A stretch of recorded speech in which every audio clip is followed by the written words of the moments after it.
This program is brought to you by Link TV for educational and non-commercial use only.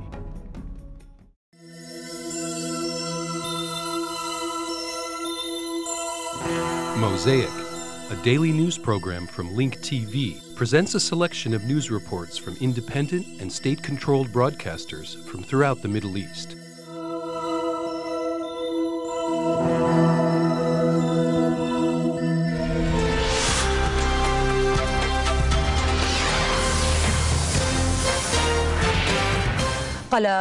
According to our correspondent in the Gaza Strip, 5 Palestinians were killed and nearly 20 others, including children, were wounded in armed clashes that have erupted between members of the Izz ad-Din brigades, the military wing for Hamas, and units from the National Security Forces. In addition, an officer from the executive force that is affiliated with the Ministry of Interior was killed and several others were wounded in gun battles that erupted between Fatah-backed security forces and an Interior Ministry armed unit that was standing guard at the Shifa hospital in Gaza.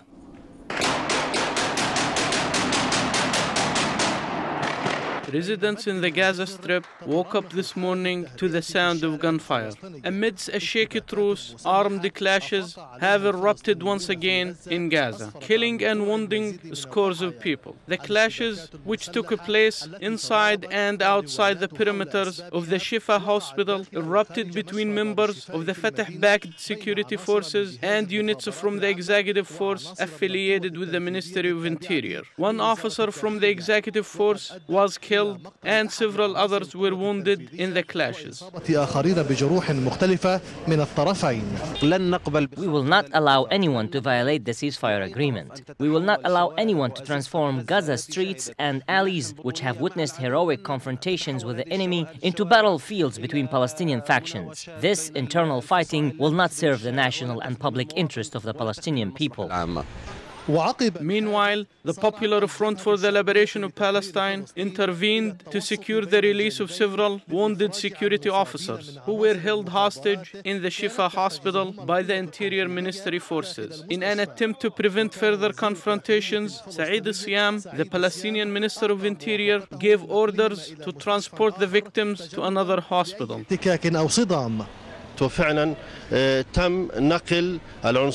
2 victims were transported by an ambulance from the Shifa hospital to Al-Quds Medical Center. We will continue our efforts to help end the hostility between the 2 factions. We must stop the bloodshed, maintain our unity, and safeguard the mosaic of our nation. The security situation deteriorated in Gaza after 2 officers from the National Security Forces were killed by the Hamas executive forces in a gun battle that took place on Jalaa Street. 7 other people, including 3 children, were also wounded in the clashes. The deteriorating security situation in the streets of Gaza has reflected negatively on the lives of Palestinians. No one is pleased with the current situation. We are now doing what Israel has not been able to do since 1948. We want peace and security in the streets. Is there a reasonable and wise Palestinian who can help save our national unity? I address this question to all Palestinians. Amidst this tense security situation, some international and regional efforts were launched to help defuse the tension and close the gap between Palestinian rivals, warning that the crisis may spiral out of control if not contained.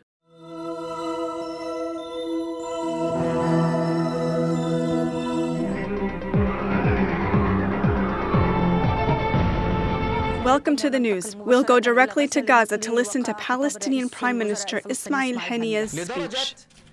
إنه بعض الموظفين في بعض الوزارات بيتصل في السفراء. To the extent that some of the employees in several ministries have called the embassies and asked our Palestinian ambassadors to deal with them directly on some issue and not to deal with the Palestinian foreign minister. This is only one of the letters from a female employee in the ministry. She sent this letter to all of the ambassadors. موظفة وكيلة وزارة تبعت لكل السفراء برسالة هذا نصها: نود إعلام سعادتكم بأن المراسلات فيما بيننا وبينكم It reads, "We would like to inform you that any communication between us and you will be direct and outside the scope of the Foreign Ministry due to the policies and political orientation of Foreign Minister Mahmoud Azahar. Thus, we ask that communication be conducted directly through the office of that ministry's employee, whose name is mentioned but I don't want to say it, or through the General Administration for Regional and International Relations." This letter comes from an employee. There are many similar letters like it that ask the embassies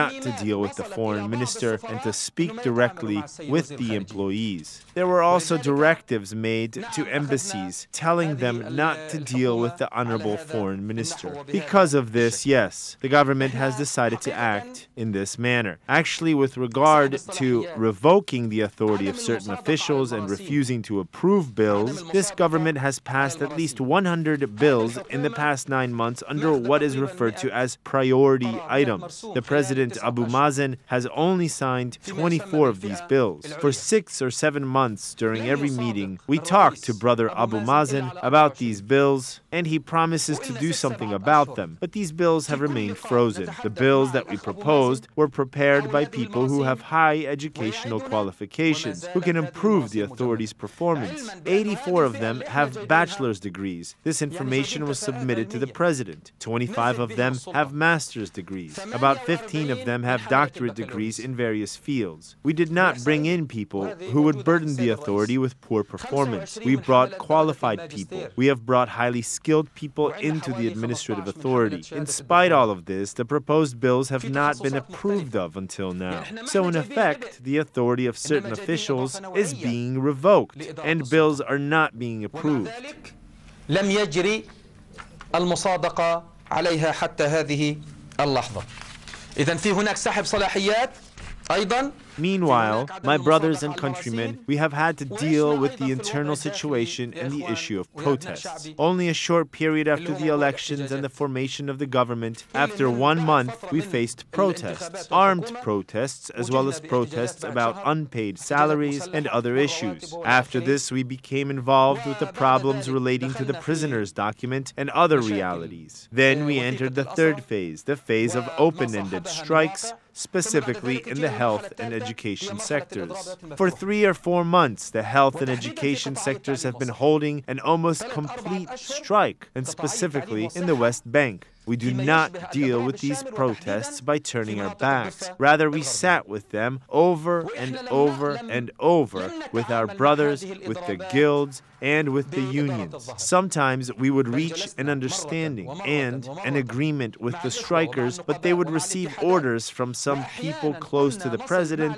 not to implement the agreements made with the government. ولكن كان يأتيهم تعليمات من بعض الناس اللي موجودين حول الرئيس ألا ينفذوا الاتفاقيات التي أبرمت مع الحكومة.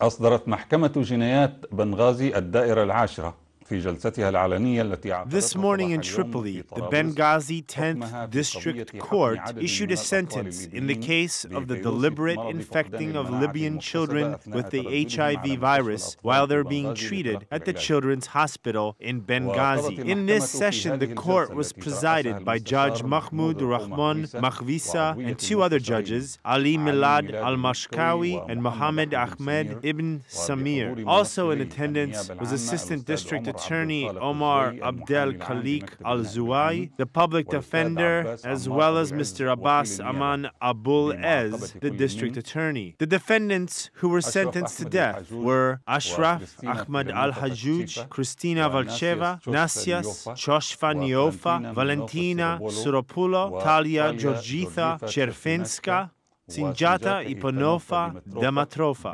They were charged with the crime of spreading the infectious virus, which resulted in the death of more than 1 person. Attending the court session today were representatives from the Bulgarian embassy and many other European embassies. There were also a large crowd of Arab and European media correspondents to cover the verdict that was issued by the court.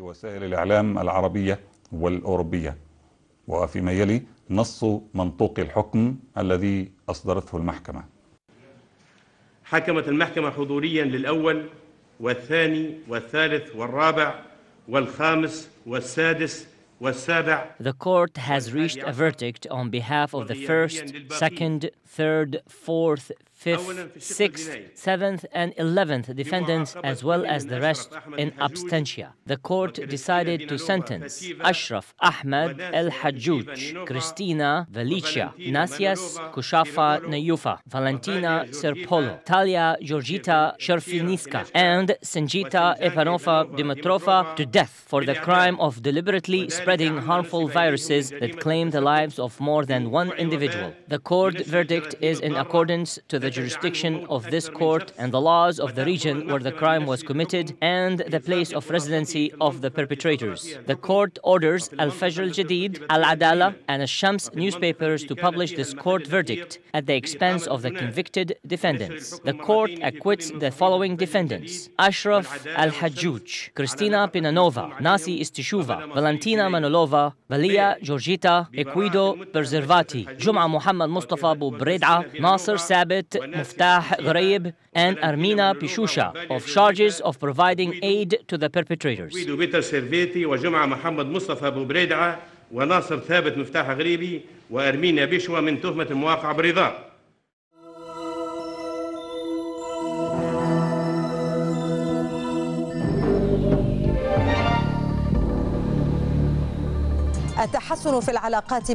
Since the Syrian minister visited Baghdad, relations between Iraq and Syria have continued to improve. Meanwhile, the Iraqi foreign minister Jawad al-Bulani went to Damascus to hold talks with his Syrian counterpart Bassem Abdelmajid. The talks will focus on security cooperation between the two countries and on ways to patrol the Syrian-Iraqi borders. The Syrian foreign minister said that his country is ready to help in improving the deteriorating security situation in Iraq because that is the interest of both sides.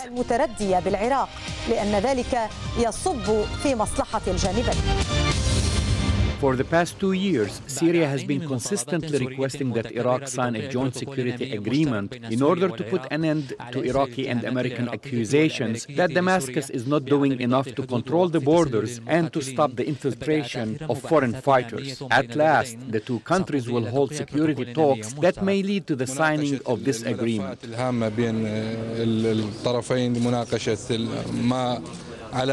We are negotiating important issues to stop what we and our brothers have been suffering from. All matters will be discussed to find ways to enhance security cooperation and to serve the interests of both countries. The Syrian-Iraqi relations have continued to improve since the bilateral talks were resumed after certain Americans had recommended to the U.S. government to talk with Iraq's neighbors in order to achieve stability and security in Iraq. عودة الزخم للاتصالات السورية العراقية The improved Syrian-Iraqi relations reflect the change of the political environment in the region. This change started when the international community and the United States recognized the central role that Syria can play in the region. Also, it seems that the current situation in Iraq and the American desire to find an exit out of the Iraqi quagmire have forced Washington to reconsider the possible role that Syria can play to bring stability and security to Iraq. The Syrian-Iraqi talks will be dominated by issues pertaining to Iraq, including the hundreds of thousands of Iraqi refugees and the situation of the Syrian detainees in Iraq. Nevertheless, the main topic on the agenda is control over the Syrian-Iraqi borders. There is an understanding, God willing. What remains is to talk about ways to establish security in Iraq. We are absolutely willing to help in this regard. Damascus has made positive overtures towards Baghdad when it established more than 500 security posts and deployed more than 7,000 patrol guards on the Syrian-Iraqi borders. Despite the problems over security issues, it seems that the resumption of the Iraqi-Syrian relations has opened the door for further coordination at all levels between the two countries.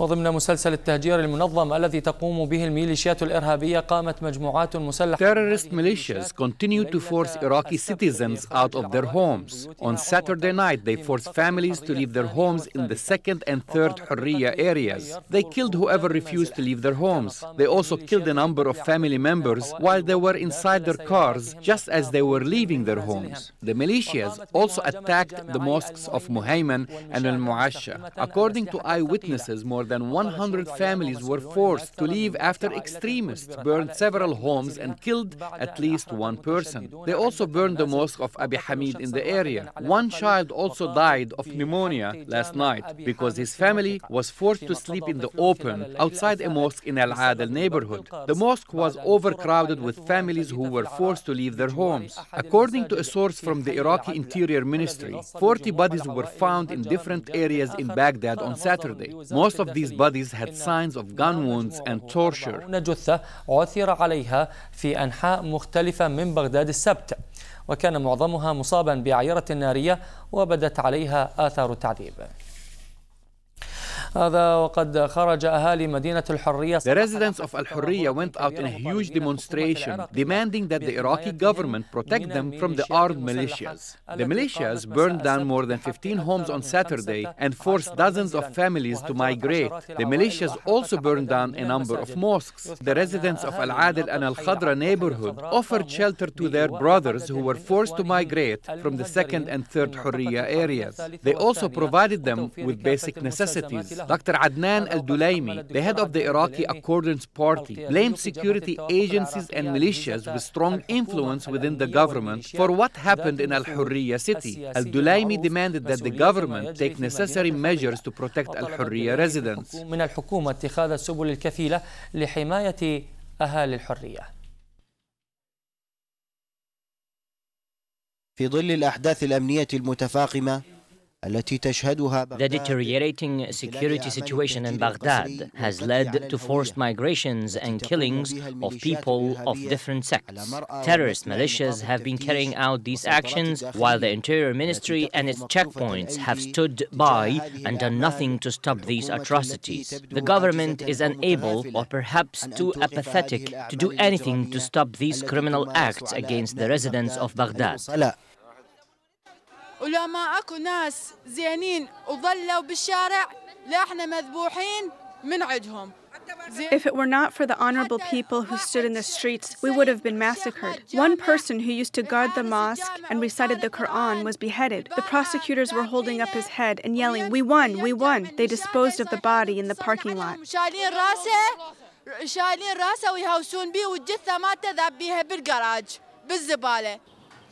منطقة الحرية وسط العاصمة بغداد. The Hurriya area in the heart of Baghdad witnessed bloody events. The terrorist militias carried out barbaric attacks on Iraqi families by burning their homes and forcing them to migrate. These Iraqi families did nothing wrong. They found themselves under the mercy of cowardly militia members who know that they have the upper hand. They forced families and children to leave their homes, many of whom had no place to go. They sought shelter in mosques and schools, which lacked basic supplies and necessities. من مقومات أساسية للعيش اليومي. Where are their Islamic principles? Does Islam condone the killing of children? What did these children do wrong? The government must protect us. The militias were burning our homes as we were leaving. Is this something that pleases God? The militias forced us to leave our homes, and we could tolerate that, but why are they burning them? This is un-Islamic. We built our homes with our sweat and blood. Why are they making us suffer? May God help us overcome. May God punish them. منطقة حي الجامعة وسط العاصمة بغداد وتحت وطأة القصف بالهاونات Al-Jam'iyya area in the heart of Baghdad was subjected to mortar shell attacks at the hands of terrorist militias. Mortar shell attacks injured a number of citizens and caused severe damage to 2 homes. One civilian car was also damaged. Al-Amiriyya area was also subjected to mortar shell attacks at the hands of the same criminal groups.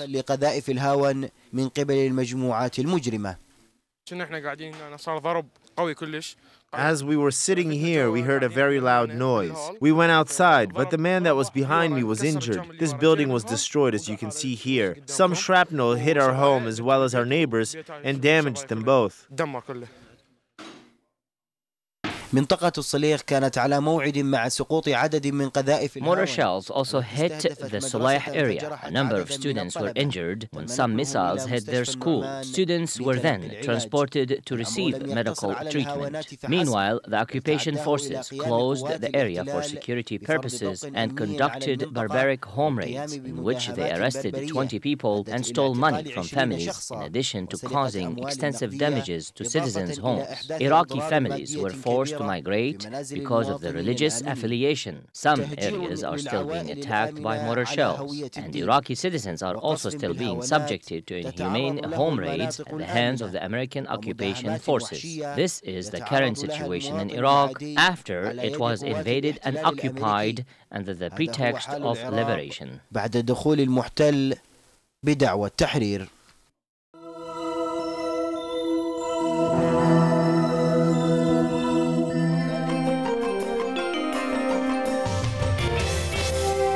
Beirut's downtown area has been transformed into a tent city of protesters camping out. Sales at shops and restaurants in downtown Beirut were just beginning to bounce back from Israel's war against Lebanon when the political standoff paralyzed the area and forced businesses to close again.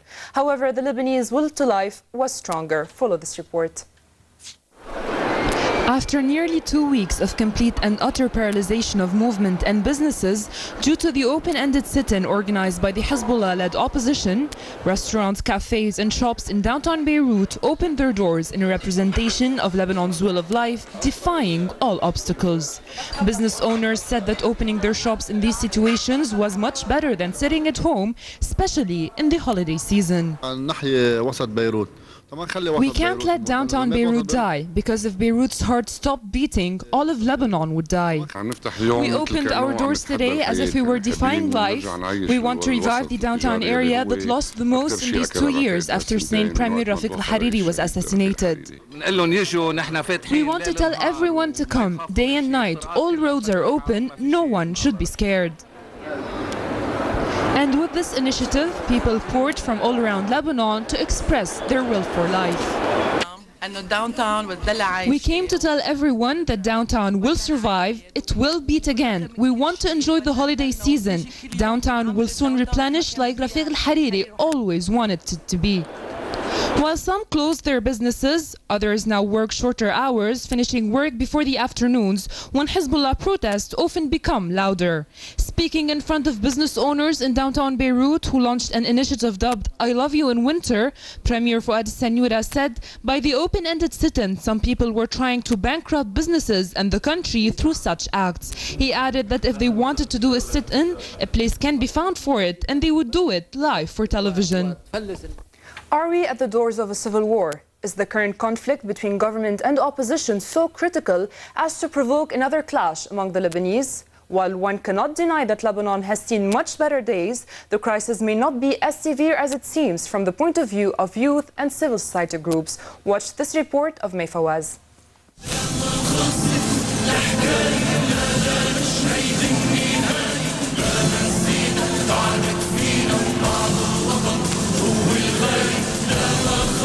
March 14, 2005, a memorable day in the history of Lebanon.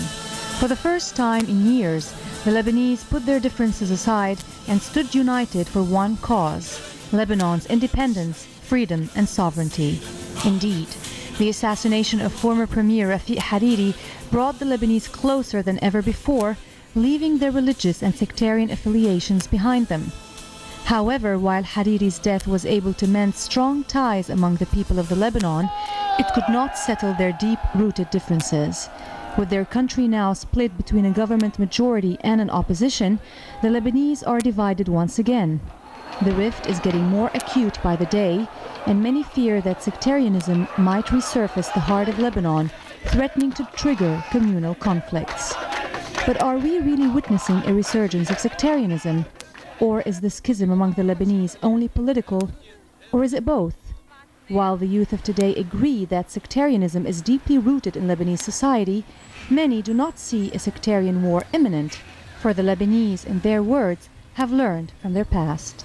Lebanese people are very intelligent to know, to think between either going to civil war or having a good country together? No, we're not heading towards civil war because the components that collaborate to a civil war are not present here. What are they? They are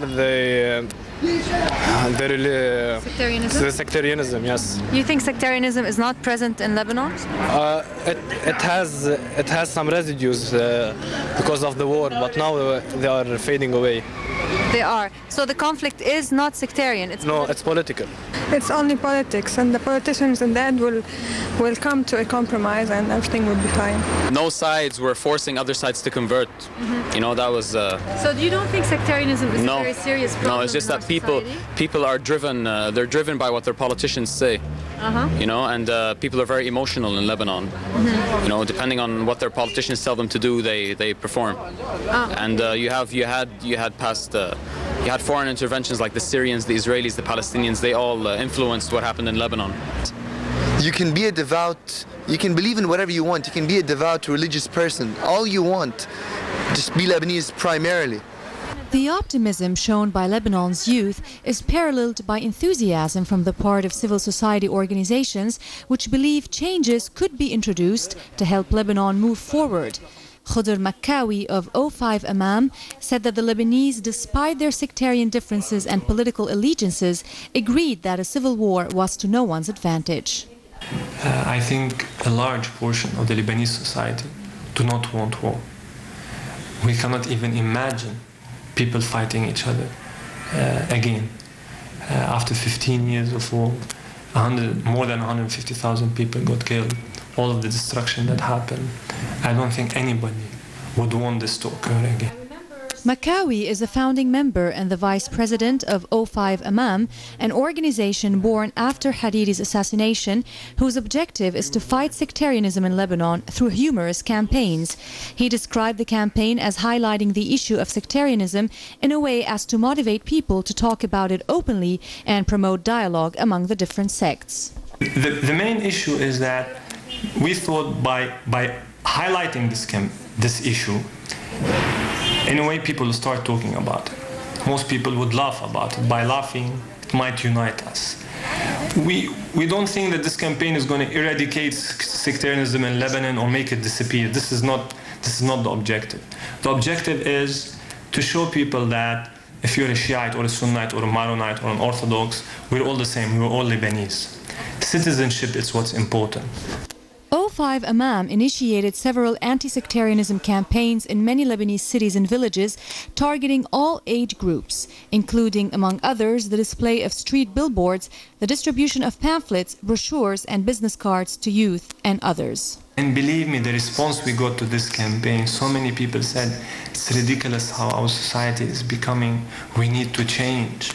This is a shame, it's a shame that we have this. What can we do? How can we help?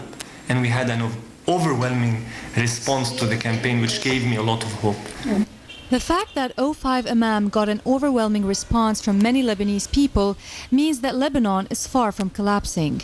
For the Lebanese, after all, are aware of the pitfalls that threaten their prosperity. True, sectarianism is an illness that could not be easily cured, and power politics does not help cure it either. But Lebanese youth are still hopeful that a new Lebanon could emerge. With hope and determination and the staunch support of civil society organizations eager for change, it might not be very long before we witness the birth of a new Lebanon. The views expressed on Mosaic are those of the participating broadcasters, not Link TV or its sponsors. Please visit linktv.org/Mosaic for more information about these broadcasters, or to view previous Mosaic programs, obtain program transcripts, or receive the weekly Mosaic Intelligence Report. Mosaic is made possible by a grant from the William and Flora Hewlett Foundation. Additional support is provided by the FatehAl Foundation, the Otto Haas Charitable Trust, and by committed Link TV viewers like you. This program was brought to you by Link TV for educational and non-commercial use only. Link TV is the only U.S. television network devoted to global and national news. with uncompromising documentaries and diverse cultural programs. Programs which connect you to the world.